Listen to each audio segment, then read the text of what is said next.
2023년 2월 5일 길가온교회 주일 예배 말씀입니다. 오늘 본문은 사사기 18장 13절에서 31절까지 말씀입니다. 본문은 20절까지 봉독하겠습니다.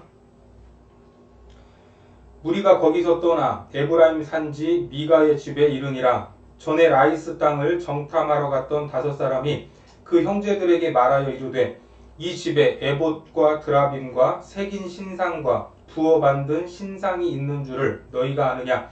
그런즉 이제 너희는 마땅히 행할 것을 생각하라 하고 5사람이 그쪽으로 향하여 그 청년 레위 사람의 집 곧 미가의 집에 이르러 그에게 문안하고 단 자손 600명은 무기를 지니고 문 입구에 서니라. 그 땅을 정탐하러 갔던 5사람이 그리로 들어가서 새긴 신상과 에봇과 드라빔과 부어 만든 신상을 가져갈 때에 그 제사장은 무기를 지닌 600명과 함께 문 입구에 섰더니 그 5사람이 미가의 집에 들어가서 그 새긴 신상과 에봇과 드라빔과 부어 만든 신상을 가지고 나오매 그 제사장이 그들에게 묻되 너희가 무엇을 하느냐 하니 그들이 그에게 이르되 잠잠하라 내 손을 입에 대라 우리와 함께 가서 우리의 아버지와 제사장이 되라. 내가 한 사람의 집에 제사장이 되는 것과 이스라엘의 한 지파, 한 족속의 제사장이 되는 것 중에서 어느 것이 낫겠느냐 하는지라. 그 제사장이 마음에 기뻐하여 에봇과 드라빔과 새긴 우상을 받아가지고 그 백성 가운데로 들어가니라. 오늘은 정글의 법칙이 지배하는 세상이라는 제목으로 하나님 말씀 전하겠습니다. 사사기는 12명의 사사, 그들의 이야기로 끝나지 않고 사사시대 당시의 이스라엘 공동체의 모습에 대해서도 보여주고 있습니다. 하나님을 왕으로 인정하지 않는 이스라엘의 모습을 그때의 왕이 없었다면 자기 소견에 옳은 대로 행하던 이스라엘 공동체, 그들의 모습은 하나부터 10까지 이상한 것 투성이었습니다. 그래서 17장에 미가라는 한 개인의 가정에서 일어나는 이상한 일들을 소개를 했죠. 도둑질을 하고 저주를 했다가 축복을 했다가 우상을 새기고 개인 신상도 신당도 이상한데 거기에 에봇과 드라빔까지 만들어 놓고 자기 아들을 제사장으로 임명까지 했습니다. 10계명으로만 따져봐도 8계명을 어기는 것으로 시작을 해서 1계명과 2계명까지 어기는 행위였습니다. 그런데 그 미가의 집에 누가 오게 되죠? 한 레위 청년이 왔습니다. 우리가 잘 알듯이 레위 지파는 기업을 얻지 못하고 이스라엘의 12지파 가운데 흩어져 제사의 일을 전담하면서 생계를 유지해야 하던 사람입니다. 그런데 미가의 집안에서 보듯 개인 신당을 만들어 놓고 우상을 새기는 당시 분위기를 보면 하나님을 향한 제사가 많이 약해져 있음을 알 수 있고 그렇게 제사가 줄어드니까 당연히 레위 사람들이 설 자리가 없었을 것입니다. 결국 이리저리 떠돌다가 미가를 만나게 된 것이죠. 그런데 미가의 입장에서는 자기 아들보다는 그래도 레위 사람이 제사장을 하면 더 좋을 것 같다라는 생각에 그 청년을 개인 제사장으로 고용하게 됩니다. 그리고 어떤 기대를 가졌죠? 사사기 17장 13절에 보니까 이에 미가가 이르되 레위인이 내 제사장이 되었으니 이제 여호와께서 내게 복 주실 줄을 아노라 하니라. 이제는 하나님께 받을 복만 남았다라는 기대를 갖게 됩니다. 온갖 종교적인 형식은 다 갖춘 상태였습니다. 겉으로 보이는 것에는 전혀 부족함이 없었던 겁니다. 하지만 여기에 무엇이 빠져 있었습니까? 이 제사를 받아 주어야 할 하나님, 왕이신 하나님이 없었던 겁니다. 하나님만 빼고 다 갖추었던 겁니다. 이것이 미가의 집안을 통해서 보여주는 이스라엘의 영적인 분위기였던 겁니다. 그리고 이어서 18장에 단 지파의 이야기가 나오는데 단 지파는 기업을 받지 못해서 거주할 땅을 찾아 나섰다라고 말합니다. 하지만 여호수아서를 통해서 우리가 확인을 했듯이 단 지파도 분명히 땅을 분배받았고 그 땅을 차지했던 적이 있습니다.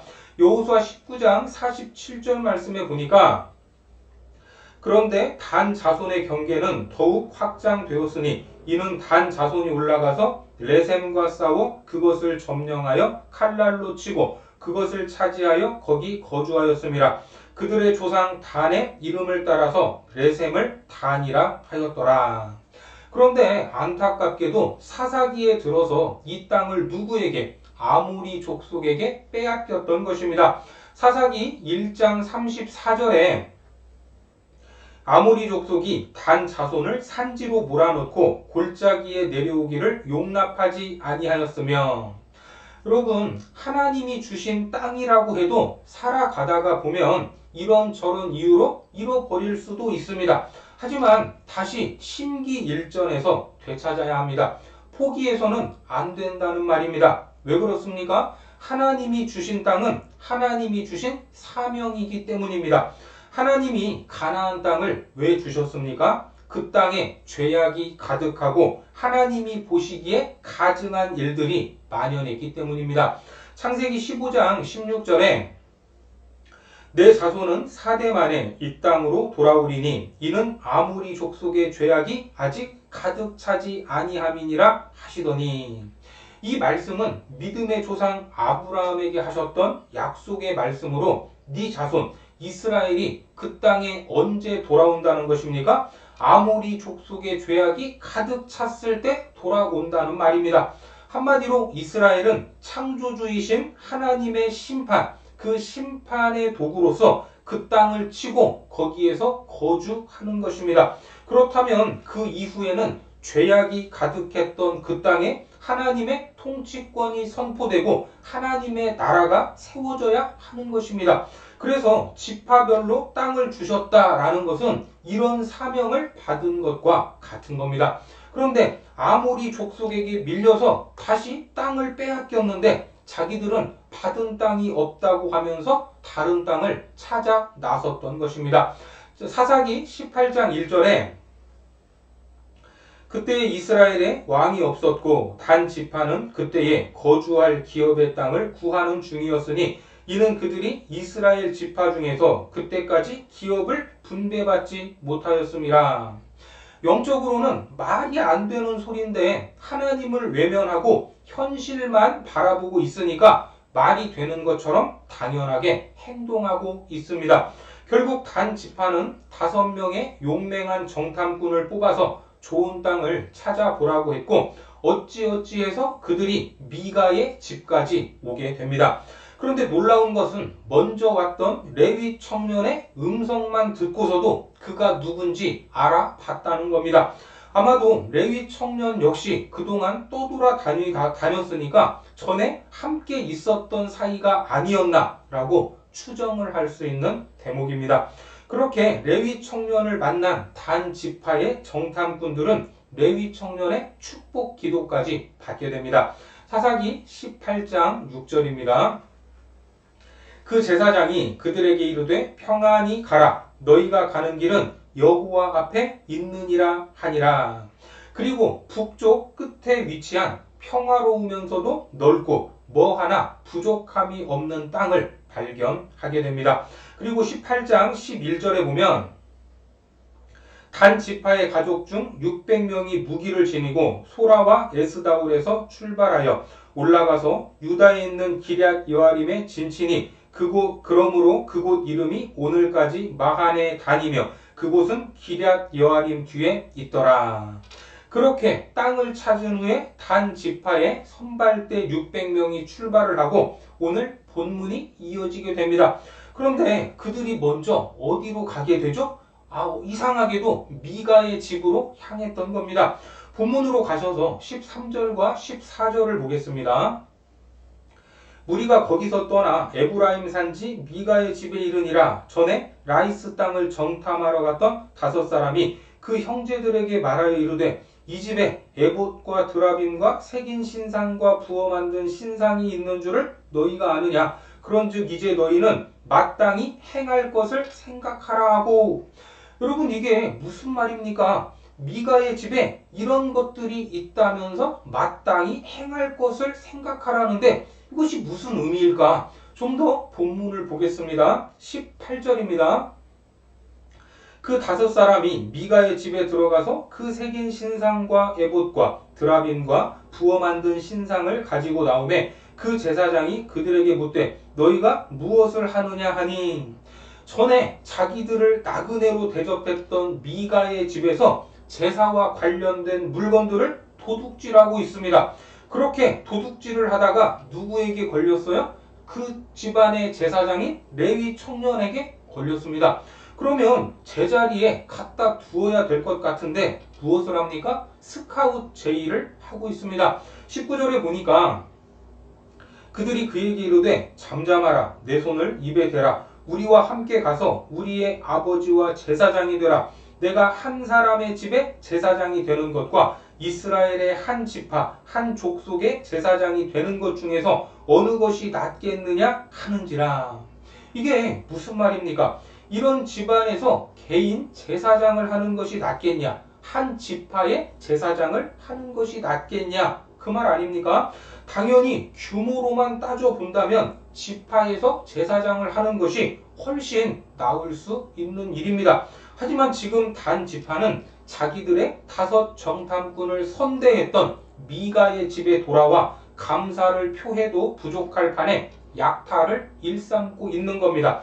또한 자기도 미가에게 은혜를 입었고 엄연히 그 집 제사장이라면 그래도 이렇게 훔쳐가는 것은 아니다 이렇게 말려야 하는데 그 청년 레위인 그 제사장도 어떻게 반응을 하죠? 20절을 보겠습니다. 그 제사장이 마음에 기뻐하여 에봇과 드라빔과 새긴 우상을 받아 가지고 그 백성 가운데로 들어가니라. 기쁜 마음으로 따라갔다고 합니다. 정말 어떻게 이런 일이 일어날 수 있을까? 탄식이 나오지 않을 수 없습니다. 그런데 아무렇지 않게 이런 일들이 이스라엘 안에서 일어나고 있었던 겁니다.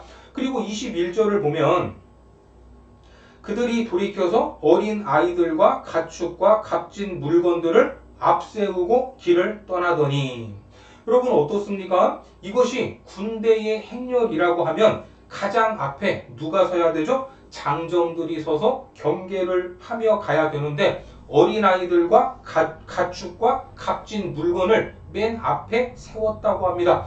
뭔가 거꾸로 된 것 같지 않습니까? 그 이유가 있습니다. 왜 그랬을까? 미가가 자기들의 뒤를 뒤쫓을 것을 알았기 때문입니다. 아니나 다를까 금세 미가는 자기 집이 털렸다라는 사실을 알게 되고 사람들을 모아서 그 뒤를 쫓아왔습니다. 본문 22절과 23절을 보겠습니다. 그들이 미가의 집을 멀리 떠난 때에 미가의 이웃집 사람들이 모여서 단 자손을 따라 붙어서 단 자손을 부르는지라 그들이 얼굴을 돌려 미가에게 이르되 내가 무슨 일로 이같이 모아 가지고 왔느냐 하니 너무나 뻔뻔스럽고 기가 막힌 소리를 하고 있죠. 무슨 일로 사람들을 모아 가지고 이렇게 쫓아왔냐고 묻습니다. 지금 몰라서 묻습니까? 이 말은 원문으로 보면 굉장한 조롱입니다. 우리가 부른 적도 없는데 왜 이렇게 개떼들처럼 몰려왔냐 그런 의미입니다. 그때 미가가 말하죠. 24절에 미가가 이르되 내가 만든 신들과 제사장을 빼앗아갔으니 이제 내게 오히려 남은 것이 무엇이냐 너희가 어찌하여 나더러 무슨 일이냐고 하느냐 하는지라. 이 말도 보시면 뭐래요? 내가 만든 신들, 내가 만든 제사장이라고 말합니다. 어떻습니까? 사람이 만든 신에게 무슨 능력이 있을까요? 사람이 세운 제사장을 통해서 무슨 은혜가 임하겠습니까? 그저 스스로 그렇게 믿고 있을 뿐입니다. 오늘날 우리 안에도 우리가 만든 하나님이 있을까요? 없을까요? 있습니다. 그래서 자기 마음대로 신앙생활을 하면 내가 복음이다 라고 농담처럼 말하지 않습니까? 성경이 말하는 하나님, 하나님이 기름 부어 세운 제사장이 아니라 내가 나를 위해 만든 하나님, 내가 뽑아 세운 종교인들이 오늘날에도 존재하고 있습니다. 그렇게 자기가 만들어 놓고 하나님이 복을 주실 것이라고 믿으면 하나님이 복을 주셔야 됩니까? 말도 안 되는 것입니다. 지금 이것이 미가의 말이지만 당시 이스라엘의 영적인 분위기였다는 겁니다. 단 지파도 미가가 만든 우상이 그럴듯하게 보이고 그 우상을 놓고 제사를 해야 할 레위 사람이 필요했기 때문에 그 청년을 훔쳐서라도 데려가는 것 아닙니까? 이것이 이스라엘의 저급한 영적 수준이었다라는 것입니다. 그런 자들에게서 무슨 선한 것이 나올 수 있겠습니까? 결국 단 자손은 협박을 하게 됩니다. 본문 25절과 26절을 보겠습니다. 단 자손이 그에게 이르되 내 목소리를 우리에게 들리게 하지 말라. 노한자들이 너희를 쳐서 내 생명과 내 가족의 생명을 잃게 할까 하노라 하고 단 자손이 자기의 길을 간지라. 미가가 단 자손이 자기보다 강한 것을 보고 돌이켜 집으로 돌아갔더라. 여기서 목소리를 들리게 하지 말라라는 것은 입 닥쳐 조용히 하네? 어디서 우리가 말하고 있는데 떠들고 있어? 이런 의미입니다. 힘의 논리로 제압하고 있습니다. 네 목숨과 가족을 살리고 싶다면 입 다물고 조용히 가라는 겁니다. 이런 상황에서 미가가 어떻게 그들을 대적할 수 있겠습니까? 결국 뒤를 쫓아왔지만 어쩔 수 없이 돌이키게 됩니다. 이런 세상이 사람이 사는 곳입니까? 하나님의 백성들이 사는 땅이다. 그렇게 말할 수 있습니까? 아닙니다. 정글의 법칙이 지배하는 땅입니다. 약육강식, 힘이 있으면 큰 소리를 치고 자기 마음대로 할 수 있고 힘이 없으면 죽은 듯이 살아야 하고 피해야 하는 동물의 왕국 같은 곳입니다. 힘으로 윽박질러 미가를 돌려보낸 단 지파는 결국 자기들이 원했던 그 땅도 백성들을 제압하고 힘으로 제압해서 차지하고야 말죠. 27절에서 29절까지를 보겠습니다. 단 자손이 미가가 만든 것과 그 제사장을 취하여 라이스에 이르러 한가하고 걱정 없이 사는 백성을 만나 칼날로 그들을 치며 그 성읍을 불사르되 그들을 구원할 자가 없었으니 그 성읍이 베드르홉 가까운 골짜기에 있어서 시돈과 거리가 멀고 상종하는 사람도 없음이었더라. 단 자손이 성읍을 세우고 거기 거주하면서 이스라엘에게서 태어난 그들의 조상 단의 이름을 따라 그 성읍을 단이라 하니라. 그 성읍의 본 이름은 라이스였더라. 세상적인 관점으로 보면 단 지파의 선택은 참으로 지혜롭고 그 결단은 탁월했습니다. 그렇게 자기들이 원하는 모든 것을 다 얻지 않았습니까? 땅을 정탐하러 갔다가 좋은 신상도 생겼고 자기들을 위해 제사를 지내줄 레위 사람까지 얻게 되었습니다. 이런 걸 1타 3피라고 합니까? 꿩 먹고 알 먹고라고 합니까? 아무튼 단지파도 좋고 레위 청년도 좋은 그런 결과를 얻게 된 것입니다. 그런데 사사기는 지금까지 밝히지 않았던 레위 청년의 신분을 마지막에 밝히고 있습니다. 30절 말씀에 보니까 단 자손이 자기들을 위하여 그 새긴 신상을 세웠고 모세의 손자요 게르솜의 아들인 요나단과 그의 자손은 단 지파의 제사장이 되어 그 땅 백성이 사로잡히는 날까지 이르렀더라. 이 청년이 누굽니까? 모세의 후손이었다라고 합니다. 사실 제사장은 아론의 후손만 할 수 있었는데 모세의 후손이라는 사람이 제사장을 하고 하나님의 영광이 아닌 자기의 영광을 위해서 불법 앞에서도 눈을 감고 오히려 거기에 동조하면서 하나님이 주신 축복이라고 떠들고 있었다라는 겁니다. 분명 세상적인 기준으로 보면 단 지파는 큰 성공을 했습니다. 거기에 동조했던 레위 청년도 탁월한 선택을 한 것입니다. 하지만 성경은 아니다, 이거는 아니다, 잘못된 것이다 라고 지적을 하고 있습니다. 하나님은 언제나 그의 백성들이 힘의 논리, 돈의 논리, 세상의 논리로 살지 않기를 원하신다는 것을 기억하시기 바랍니다.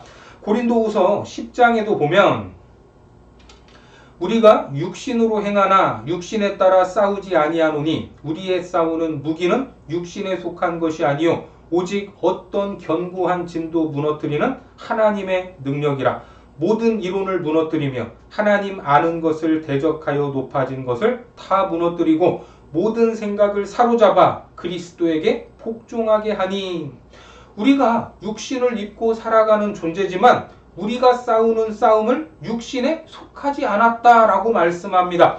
하나님을 아는 것을 대적하여 높아진 이론, 그것이 무엇입니까? 세상이 추구하는 힘의 논리, 돈의 논리 아닙니까? 그것을 무너뜨려야 하고 거기에 마음이 쏠리는 우리의 생각을 그리스도에게 복종하도록 노력해야 한다는 것입니다. 우리가 믿는 하나님이 내 삶의 진짜 주인이 되고 있는지 매 순간 확인해야 하고 그 주님을 나를 위한 우상으로 만들어 내가 내 방식대로 섬기려고 하지는 않는지 돌아봐야 할 것입니다. 주님은 말 그대로 처음부터 끝까지 슬플 때나 기쁠 때나 가난할 때나 부유할 때나 일이 잘 풀릴 때나 안 풀릴 때나 나의 주님, 나의 주인님이어야 합니다. 주님은 결코 우리의 수단이 될 수 없습니다. 그래서 우리가 마주하는 모든 싸움은 엘라 골짜기에서 골리앗을 마주했던 다윗의 싸움과도 같습니다. 골리앗은 키가 크고 장대한 세상이 힘의 논리로 사람들을 겁박하는 것처럼 나왔습니다. 다윗은 그 골리앗과 싸우려고 갑옷도 입어봤죠. 무기도 들어봤습니다. 결국 말도 안 되는 물맷돌을 들고 나가지 않았습니까? 하지만 그것이 전부가 아니었습니다. 사무엘상 17장 45절을 보시면 다윗이 블레셋 사람에게 이르되 너는 칼과 창과 단창으로 내게 나오거니와 나는 만군의 여호와의 이름 곧 내가 모욕하는 이스라엘 군대의 하나님의 이름으로 내게 나아가노라. 그렇습니다. 만군의 여호와의 이름으로 나아갔습니다. 오늘 그 이름이 얼마나 모욕을 받고 있습니까? 세상에서 조롱받고 또 내가 복음이 진짜인 양 자기가 만든 하나님이 복을 주실 것이다 라고 떠들고 있는 성도들을 통해서도 그 이름이 모욕당하고 있습니다. 이런 시대에 우리는 분연히 일어나 그 하나님을 왕으로 모시고 그 하나님의 이름으로 우리가 마주한 모든 영적 싸움을 해 나가야 합니다. 그러한 믿음으로 나아가시기 바랍니다. 오늘 자기들이 원하는 모든 것을 얻어 큰 성공을 얻은 것처럼 보이는 단 지파는 이후에 성경에서 사라져 버립니다. 심지어 요한계시록에서 선택받은 14만 4천 명, 14만 4천 명을 이야기할 때에도 단 지파의 이름은 찾아볼 수 없습니다. 요한계시록 7장을 보겠습니다. 유다 지파 중에 인침을 받은 자가 1만 2천이요. 르우벤 지파 중에 1만 2천이요. 갓 지파 중에 1만 2천이요. 아셀 지파 중에 1만 2천이요. 납달리 지파 중에 1만 2천이요. 므낫세 지파 중에 1만 2천이요. 시므온 지파 중에 1만 2천이요. 레위 지파 중에 1만 2천이요. 이사갈 지파 중에 1만 2천이요. 스불론 지파 중에 1만 2천이요. 요셉 지파 중에 1만 2천이요. 베냐민 지파 중에 인침을 받은 자가 1만 2천이라. 여기에 단 지파가 있습니까? 없습니다. 이것이 하나님의 엄중한 경고가 아니면 무엇이겠습니까? 하나님을 왕으로 모시지 않는 세상은 필연적으로 힘과 돈의 논리가 지배하는 정글의 법칙과 같은 그것이 작동할 수밖에 없지만 하나님을 왕으로 모시고 있는 우리는 끝까지 이 논리를 거부하고 만군의 여호와의 이름으로 맞서야 합니다. 우리가 이 영적 전쟁의 선봉에 서 있음을 기억하시고 내 삶의 주인이시오 왕이 되시는 하나님 앞에 매 순간 우리를 복종시키고 또 복종시키는 거룩한 하늘 백성이 되시기를 주님의 이름으로 축원합니다. 기도하겠습니다. 하나님을 왕으로 모시지 않는 세상은 필연적으로 힘의 논리가 지배할 수밖에 없음을 보게 됩니다. 이런 세상을 살아가는 우리 역시 세상의 힘에 압도되어 그 앞에 무너지고 그 논리를 따를 때도 있지만 다시 한번 하나님 앞에 우리를 복종시키고 골리앗과 같은 세상을 마주할 때에도 만군의 여호와의 이름으로 나아가도록 인도하시며 거기에서 승리를 얻도록 축복하여 주옵소서. 예수님의 이름으로 기도드립니다. 아멘.